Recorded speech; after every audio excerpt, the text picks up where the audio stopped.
CEO ஆன உடனேயே கோடிகளில் கல்லா கட்ட போகும் இன்பநிதி.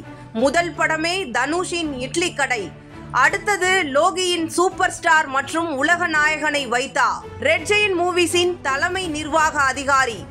தமிழக துணை முதலமைச்சர் உதயநிதி ஸ்டாலின் கிருத்திகா தம்பதியின் மூத்த மகன்தான் இன்பநிதி. இளைய மகள் தன்மயா. இன்பநிதிக்கு வயது 20. இவருக்கு கல்வி எல்லாமே வெளிநாட்டில்தான் என்ற நிலையில் படிப்பை முடித்து தமிழகத்தில் தடம் பதித்த அவருக்கு அவரது தந்தையின் ரெட் ஜெயின்ஸ் நிறுவனம் பரிசாக கொடுக்கப்பட்டிருக்கிறது.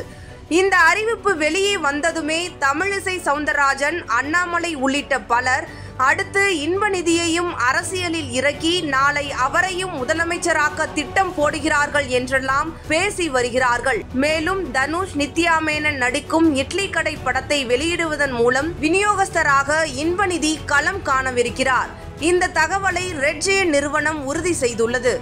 மேலும் இன்பநிதி தொடர்ந்து நடிப்பு பயிற்சியிலும் அவர் பட தயாரிப்பிலும் ஈடுபடுவார் என்றும் தெரிகிறது. அந்த வரிசையில் அடுத்ததாக லோகேஷ் கனகராஜ் இயக்கத்தில் சூப்பர் ஸ்டார் ரஜினிகாந்த் மற்றும் உலக நாயகன் கமல்ஹாசனை வைத்து மெர்சலான படம் ஒன்று ரெட் ஜெயண்ட் மூவிஸால் தயாரிக்கப்படும் என தகவல்கள் கூறுகின்றன.